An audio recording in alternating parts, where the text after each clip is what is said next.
Hey, welcome to another edition of the Urban Therapist. I am your host, Eddie Jean Hall Jr., and joining me today, as always, is my good friend, Mr. Lewis Rhodes. How you doing, Lou? Hey, I am. Oh, let me add to that. Oh, Not only is he my good friend, he is also the producer uh, of the show. But see, I haven't seen my good friend in a while, so good friend part comes first. we're a little out of sync, but it's okay. We getting back on the horse, as they say. We got us a new recording platform, so we're gonna hope that this show right here is gonna be our best one yet. Oh yeah. Y'all listen. When I tell you Lewis is doing his thing, he is doing his thing. Listen, man, I got a couple of people. They were checking out the show before you got this platform. Once they see this, I know they are going to want you to do some producing for them. But I'm going to tell them they got to come through me first. I'm going to have to negotiate your contract. you you gonna Yeah, be. I got to negotiate your contracts for you, Okay, man. well, you Yeah. send them my way. We gonna be all right. Uh-huh. All right. Check them out. I got to check them out first, though. I ain't gonna just send you anybody. You can vet them. Now, But there I'll, you I'll go. do the There you go. negotiating part. Don't worry. Okay. All right. Oh yeah, because I don't know what you're gonna charge. I just want to make sure they right. But again, everybody, we want to thank you for joining us on our show, and we want to thank everybody that has subscribed to our YouTube channel and that has been following us. We really, really appreciate it. We want you to continue to do that. Lewis will give you our contact information for the different media outlets that we are on because we want to hear from you. We want to hear what you think about our the first few shows that we have put out there. We want to know what you thought about our something that you can run with, the little spot that we do with the little motivational thoughts during the course of the week. We do need your input because our show is not about us, it's about you.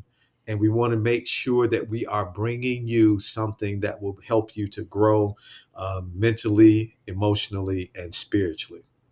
And so that leads into Lou, our topic for today. You ready? I'm ready. You ready? Okay. Now listen, man, I need you to do me a favor.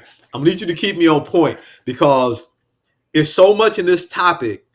I don't want to try to do it all at once. And I'm sure we're gonna have to do a part two and a part three because what I got for tonight is just an overview, or today, depending on where you are and what time you're listening to this. What I got right now is just an overview, but what I've started doing more research on this, I've got some more information on this that you're gonna love. And the topic for today is called radical acceptance. Radical acceptance. Now, let me start with this. We got a few slides. Actually, I got several. The first thing we're going to do today, we're going to talk a little bit about what radical acceptance is, just an overview. Then I'm going to give you an acronym of how to implement radical acceptance. And then maybe on the next show, Lou, I'll go more into detail on radical acceptance of when we should use it, when we shouldn't use it, and just more detail. This is good because I don't know about you, but sometimes I have a problem accepting things. I have a problem accepting changes taking place in my life. I have a problem sometimes accepting changes that are taking place in society or the world around me. And radical acceptance deals with, let me just go to the next slide. Radical acceptance refers to a healthier way of thinking during difficult situations. Radical acceptance refers to a healthier way of thinking during difficult situations. Now, next slide is this. Instead of focusing on how you would like something to be different, you will recognize and accept the problem or situation as it is. Now, remember, radical acceptance is not the same thing as condoning something. So I'm not saying that you're giving in to a problem or situation that needs to be resolved. But instead, you're focusing and recognizing and accepting the situation as it is and what you can really do about it and not what you can't do about it. Because oftentimes what happens, we get so frustrated about situations because we get caught up in looking at what I can't do Mm-hmm. and what I want to do, but what I can't do. There are those times, there are those situations in life that we cannot do what we want to do to change or alter the situation. So it's important that we learn how to accept what's going on in our life. And again, and this is why we're going to talk about this in a point one, show one and show two. We might even go to a show three because there are times when this is not a good idea. But I think we don't do this often enough. So we're going to talk about radical acceptance. And let's go to the next one. Okay, so what radical acceptance is learning to accept the problems that are out of your control. Learning to do this, learning how to accept the problems that are out of your control, it'll lead to less anxiety, less anger, and sadness while you're in the process of dealing with them. So radical acceptance is not like, oh, this is what it is, I'm done. No, radical acceptance is just learning to accept this thing is out of my control. So I've got to take my time now and figure out how I can deal with it. Now, this is not something that you learn or I learned to do overnight. This is a process. This is a practice because we're trying to learn how to bring our feelings, our emotions, our negative thoughts into play. And it's also getting that balance because I don't want you thinking, oh, well, does this mean I don't feel empathy? No, as a matter of fact, empathy is a key part of this. It's a part of this, which we'll talk about at another time. But right now, I want to talk to you about the principle of radical acceptance and give you a few tips on how to practice this. Now, we're going to use an acronym called ACCEPTS. The acronym is called ACCEPTS. ACCEPTS. Now, we're going to go through this. Now, I'm going to tell you, like I suggest to my group participants when we're covering topics. I'm not saying that you have to do everything that I'm suggesting today. What I'm asking you to do is consider it because there may be two or three things in this acronym that might jump out at you that you might be able to say, hey, I can use that. So here we go. Here is the acronym for practicing radical acceptance. This will help. The A stands for activities. Engage in activities that require thought and concentration.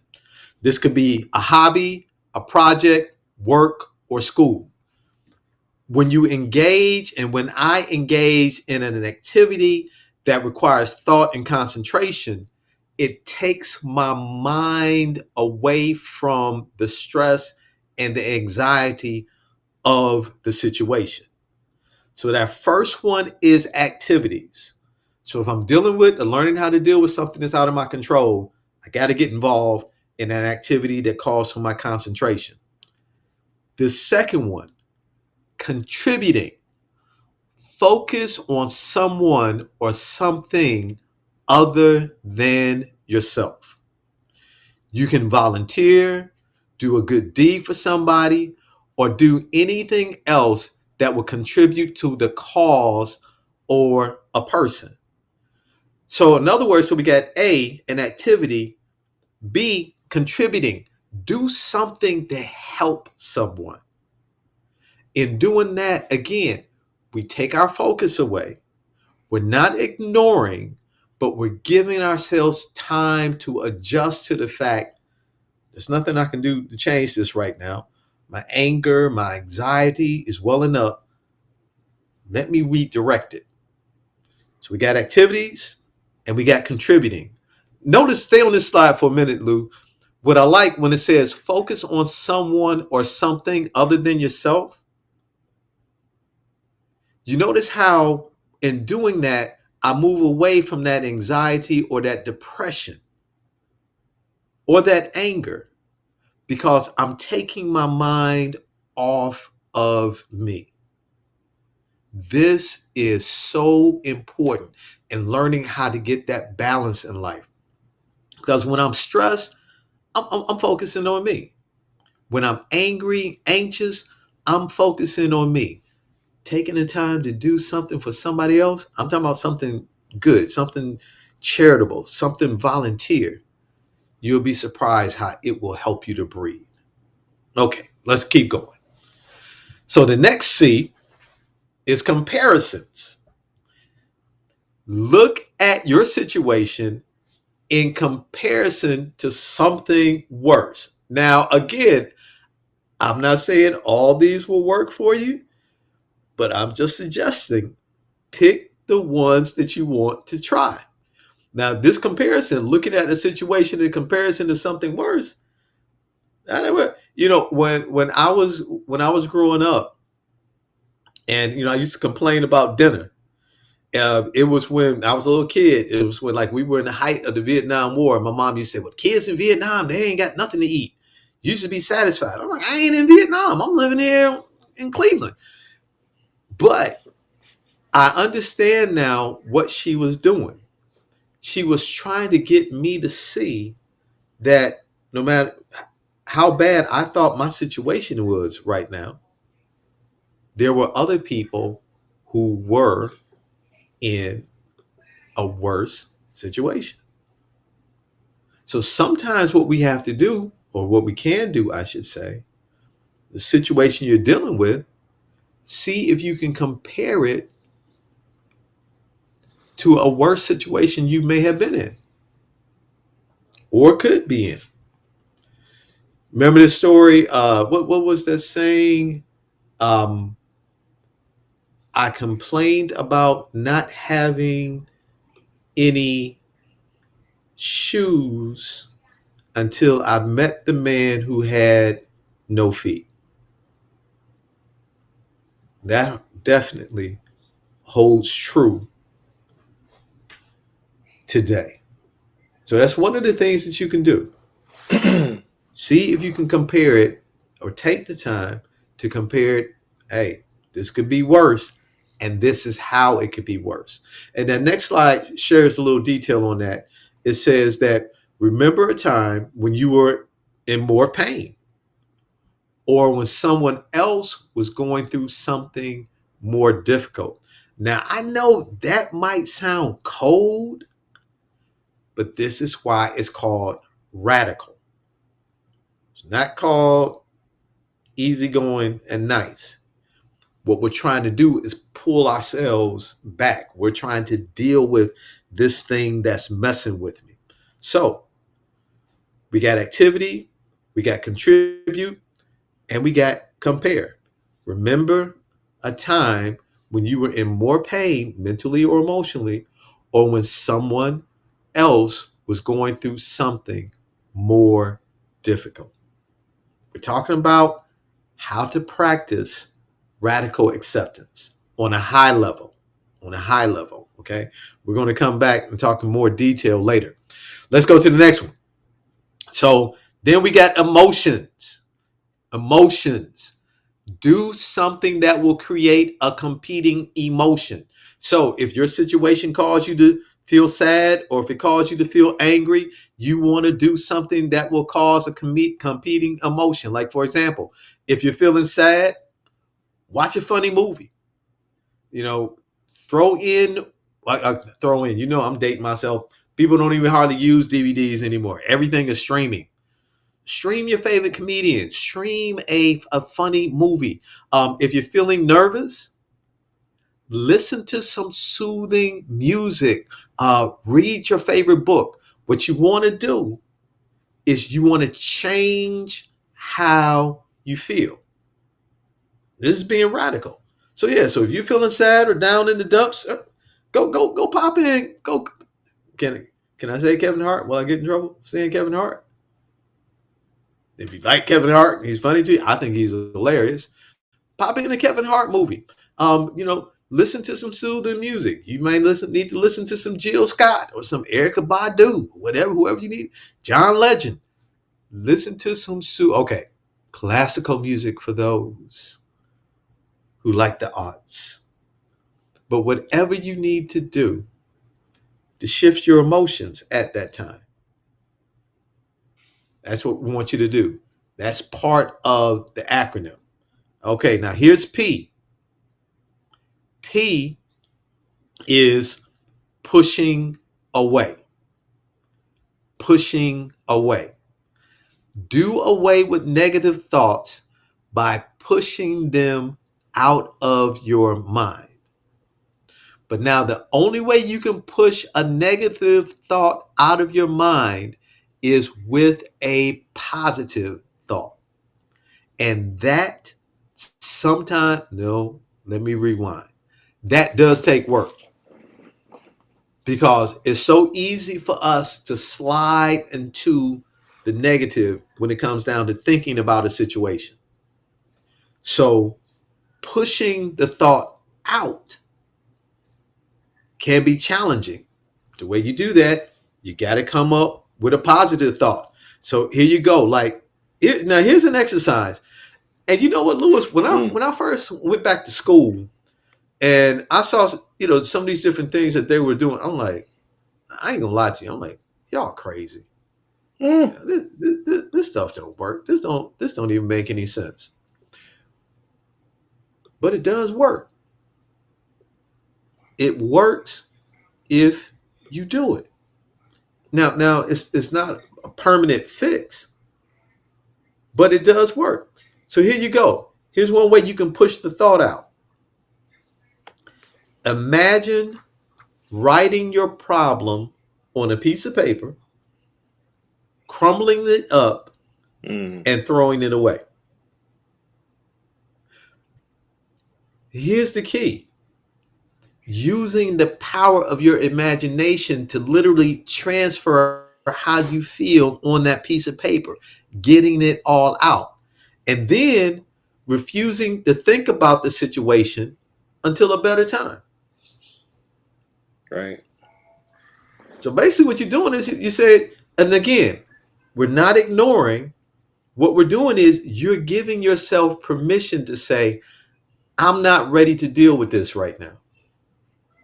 Because it's out of my control, and I realize it's out of my control. So what I'm gonna do, I'm gonna write this problem down. I'm writing it down, crumb up, boom. I'm throwing it in the garbage can for right now. I was making my group laugh earlier today. I said, I was watching my grandson. What are those things, man? That they you put it over your eyes, and then it's virtual. It's like you're fighting. Why are you laughing at me, Lou? I don't know. Like a VR what are those headset. goggles called? VR headset. Huh? VR headset. Yeah. VR headset. And I'm watching and I'm going outside. I'm like, what's wrong with this boy? He's just doing this. And I look, he's got these goggles on, and I'm like, oh, okay. I was telling my group, when I was growing up, see, we didn't have that.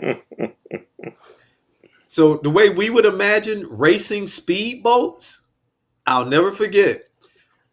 Across the street of my friend's house, they had this steep driveway. They had a steep concrete driveway, and it had a groove in the middle of the driveway that went from the top to the bottom, right? So what we would do for fun, we would get different colored toothpicks and run water in the driveway down the groove. And we would put our toothpicks in there and race the toothpicks down the driveway like that with the power of the water. I mean, we were using our imagination. Definitely. And this is what I think a lot of us have gotten away from. Using the power of our imagination in a positive sense. Now we'll imagine the worst case scenario that can happen. Mm-hmm. Mm-hmm. But we got to learn how to use that same power of imagination to do things like I'm talking about right now in talking about radical acceptance.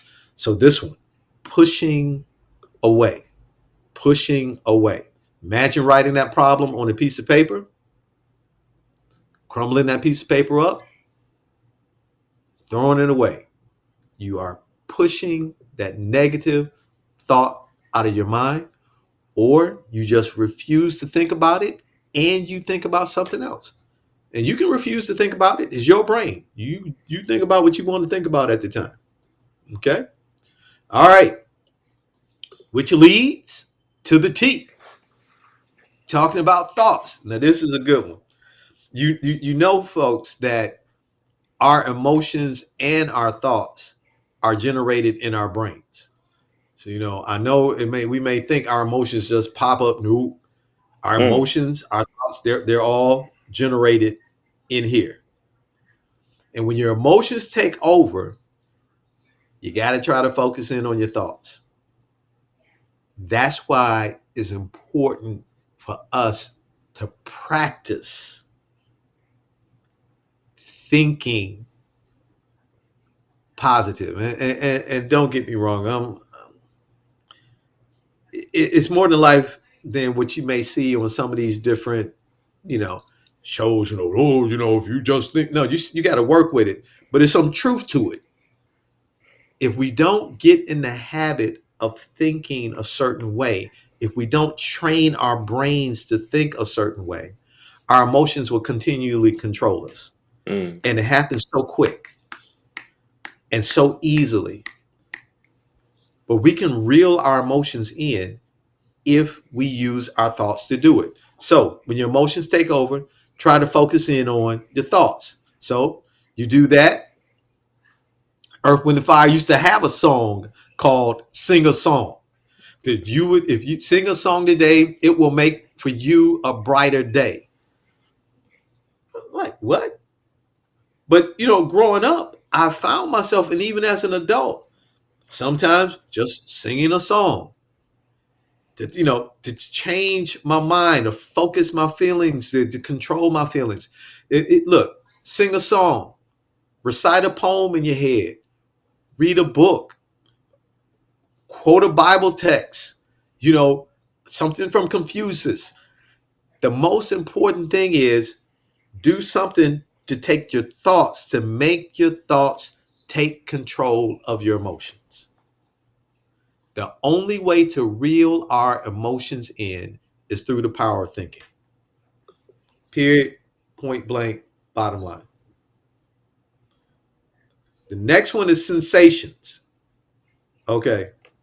Notice it said find a safe physical sensation to distract you from intense negative emotions. Keywords safe. Next keyword. Yeah, keyword safe. Safe. Does that involve a safe word? I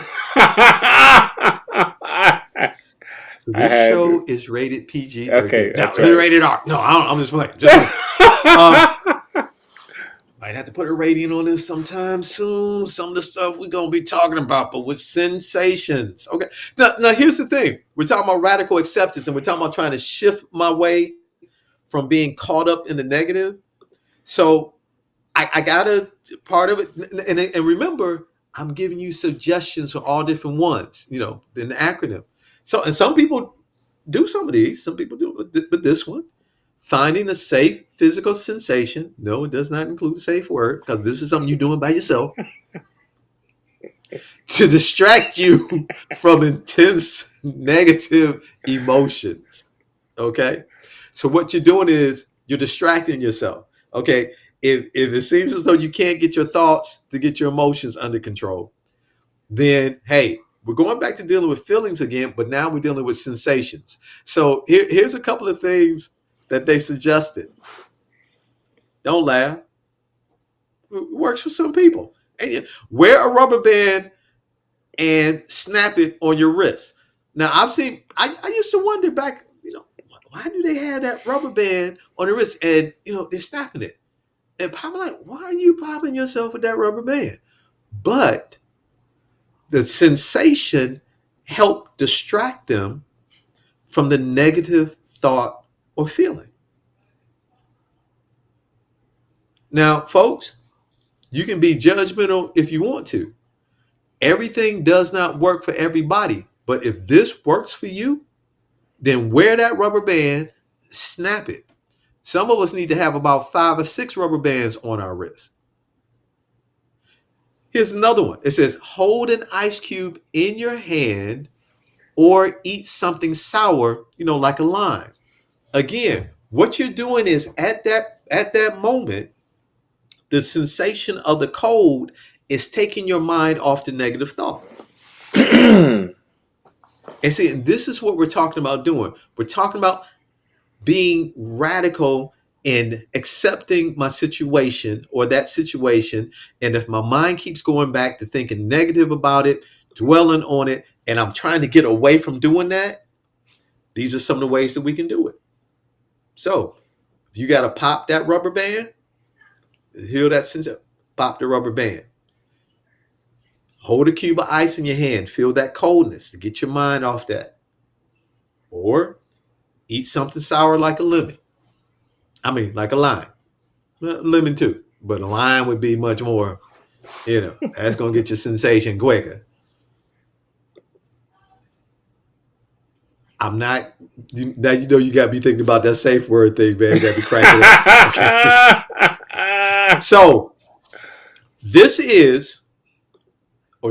were things that you can do to begin to practice radical acceptance. Okay.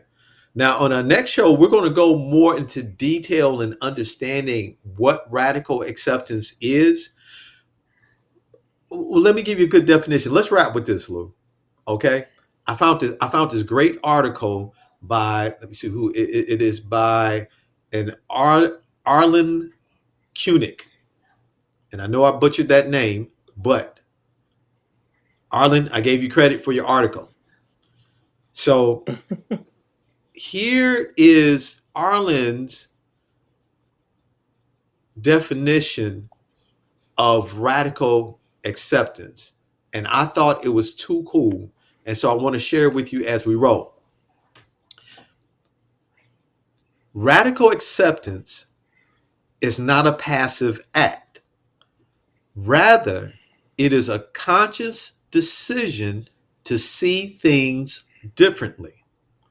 Rather than resisting, it involves intentionally being radical in your views of what you can accept because it is your reality.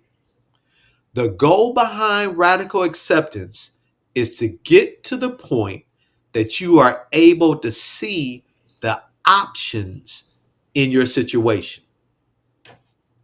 I'm going to stop right there. And so that's why I want to talk about this a little more in our upcoming show. Because learning to see the options in our situations will help us in dealing with anxiety, stress, depression, anger, frustration.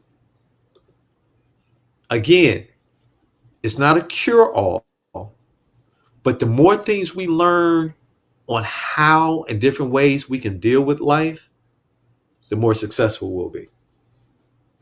So that's it for today, man. I'm going to stop right there. And we'll pick it back up next week.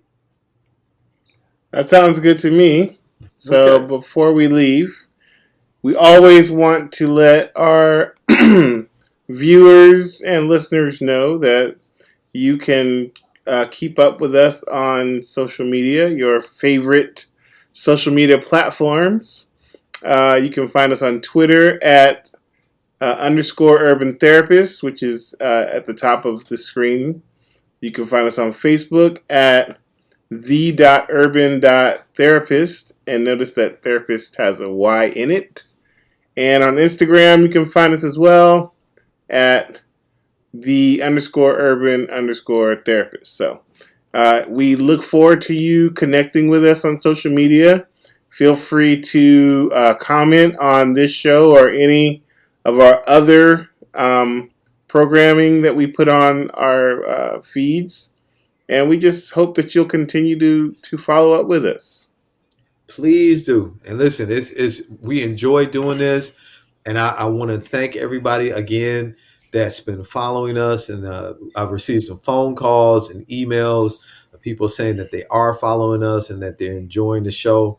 We want to thank you again for your support. We're looking forward to doing some great things. As a matter of fact, pretty soon we plan on having other guests on the show, and it's going to really be good. It's going to really be good. And man, Lou, I got to tell you, man, I love this. I love this, man. Ancient This is Chinese great. secret. Well, Yeah. listen, folks, thank you again for joining us. I am Eddie Jean Hall Jr., the host of The Urban Therapist, and this is my good friend and the producer, Mr. Lewis Rhodes, and we will see you next week. Take care, everybody.